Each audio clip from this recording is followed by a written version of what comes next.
Mga kabarangay, good morning. Nakita ninyo basa yung wall? Kasi itong PVC na to, maraming dugtong na yan ginawa ko you know.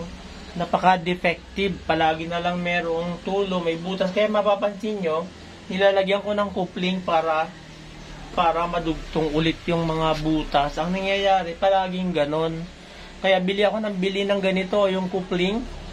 No, ang problema naman kasi dito sa bagay na to, yung ibang hardware hindi maintindihan, wala silang SRP. Yung iba kasi 25 pesos ito, na pare-pareho lang silang laki. Tapos yung iba naman 20. Mabuti na lang may nakukuha akong 10 pesos doon sa isang hardware. Nakakapagtaka bakit hindi pare-pareho yung presyo nila.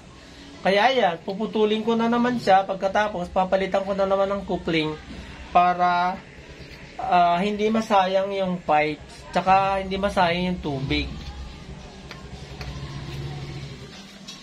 Yan, puputulin ko dito. Mahirap maglagari sa ganitong nakadikit sa wall, pero sige lang. Kaysa naman nahanap pa ako ng gagawa nito, babayaran ko pa. Kaya DIY ako. Kailangan lang natin linisin ng mabuti yung pinagputulan para dumikit yung solvent, yung PVC cement. Kailangan tanggalin natin yan. Dapat pantay. Pagkatapos nating mapantay siya, kailangan lihahin natin ng pino, mga number 200. Kung wala namang liha, pwede naman, basta't kailangan makinis siya ng cutter na walang matutulis yung dulo para hindi sumabit doon sa coupling kapag nilagay na natin. Para hindi tayo magkamali ng sukat at hindi masayang yung ating PVC, kailangan sukatin natin ng metro para eksakto yung haba na kailangan putulin natin. Ayan, dahil sa palaging putol, nakasanayan ko nang gawin yan. Parang hindi na rin ako nahihirapan kasi parang sanay na ako na ganyan palagi. Kaya, ayan, simple-simple ko na lang siya ginagawa. Ayan, pagkatapos na maputol natin, katulad ng kanina, kailangan papantayin din natin ng cutter at kailangan makinis din yung idudugtong natin dyan para hindi sumabit doon sa coupling at matibay. Nililiha ko din yan para makinis na hindi sumabit doon sa coupling. Tiyakin natin na malinis na yung mga PVC at saka gamit ang basahan, kailangan tuyong-tuyo siya at malinis dapat yung basahan natin. Kasi kapag basa yan, hindi didikit yung solvent. Kapag malinis na lahat, gamit yung PVC cement, yung tinatawag nating solvent, yan, ilulubog lang natin ganyan. Tapos, lalagay natin doon. Lubog natin ulit. Para malagyan pareho. Yan.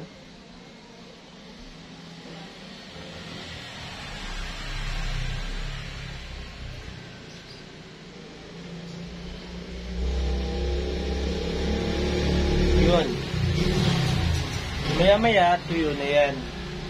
Ngayon naman ay idudugtong na natin doon sa yung PVC. Kanina, nilulubog natin sa solvent. Ngayon, daliri na gagamitin natin.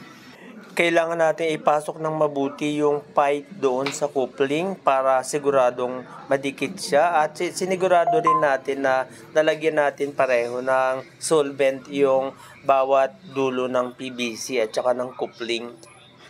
Ayan, sa bahaging yan, sinisigurado natin na nakapasok na mabuti at hindi nagagalaw yung mga pipes doon sa nakapasok sa coupling. Tapos, lalagyan na natin siyempre ng mga support para hindi na sila gagalaw. Ayan, mga kabarangay, natapos na natin. Mamaya mga 2 hours or more than 2 hours, pwede na natin buksan yung foot valve para may tubig na sa gripo. Yung kamay na hawak natin ng PVC cement, hugasan lang ng tubig at saka punasan ng basahan. Madali namang matanggal. Maraming salamat sa inyong panonood. Kung hindi pa po kayo nakapag-subscribe sa Altoveros TV, please subscribe. Huwag kalimutan i-click ang notification bell. Pwede mag-like, mag-comment, pwede rin mag-share.